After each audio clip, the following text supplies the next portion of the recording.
Today I want to take this image and I want to make it better somehow. I want to improve upon it somehow. And there's a bunch of different ways I can do that. I have several tools over here that I could probably play with, but unless you're really good at this, maybe you should avoid it. For example, the paintbrush tool. Now, I could go in and try to draw stuff with the paintbrush, but right now I'm using a trackpad. And let's be honest, I am not good at drawing straight lines with a trackpad. I'm really not that great at drawing lines with a mouse. I'd much prefer a pencil and a ruler to draw straight lines, and I've been teaching art for years.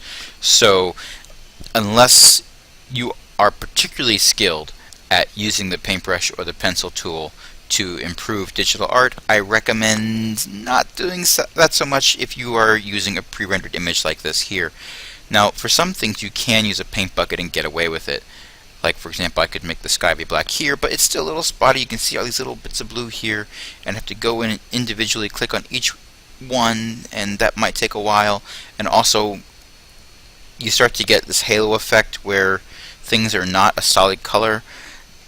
Let's not do the paint bucket. Let's undo all of these. There we go. And by the way, I'm using Control Z to get rid of things I don't like.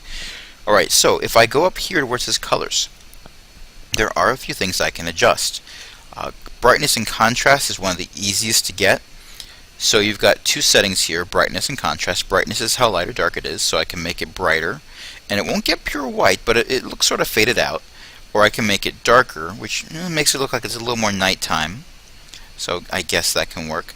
Contrast will make my brights brighter and my darks darker. So if I turn it this way, if I turn it all the way up, as you can see, everything except my brightest colors ended up turning really dark. And my light colors ended up getting brighter, which still ended up with a problem here. I don't recommend turning either of these settings up all the way. You don't need to go to extremes, but you can do little things like, say, maybe there. That looks like it's maybe a little better. Let's make the brightness just a little bit better too. There we go. Now we can still see some detail in the cliff faces and stuff. Alright, so it looks a little better. Let's do Control Z to see what it looked like before. Control Y to redo. Before, after. Yeah, I think this after looks a little better, but I could still bump it up a notch. So let's go to filters, and there's all kinds of cool stuff in filters.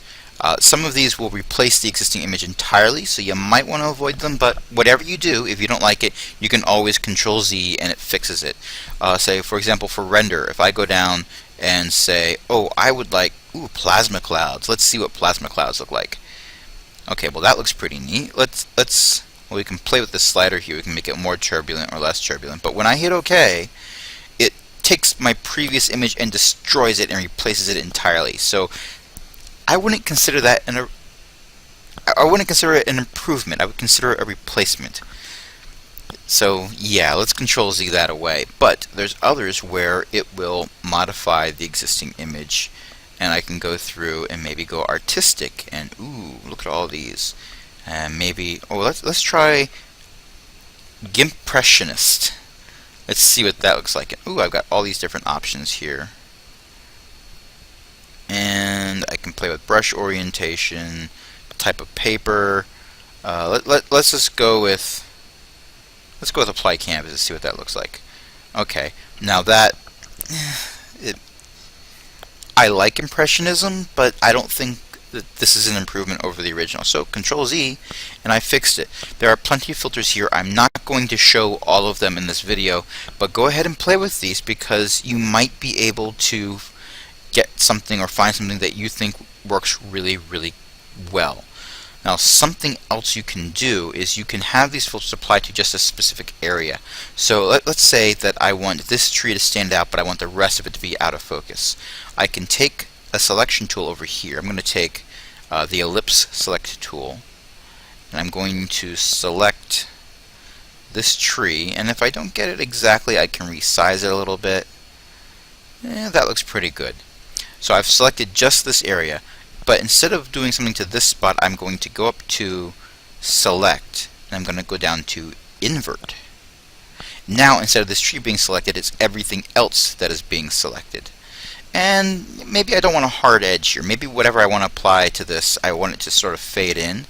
Well, I can go back up to select, and I can go to feather, and I can tell it how many pixels I want it to feather. And let's go to 15. Let's see how that looks. Okay.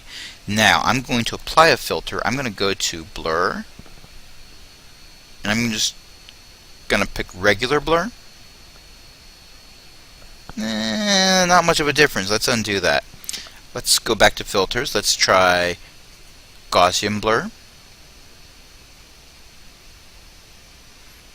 And let's move over to, okay, now we can see what that's looking like. Yeah, that looks pretty good. And I could adjust the settings over here if I wanted to. Hit OK. And I can even take that same filter and reapply it. So repeat Gaussian blur. I'm doing Control F to make it work out a little better.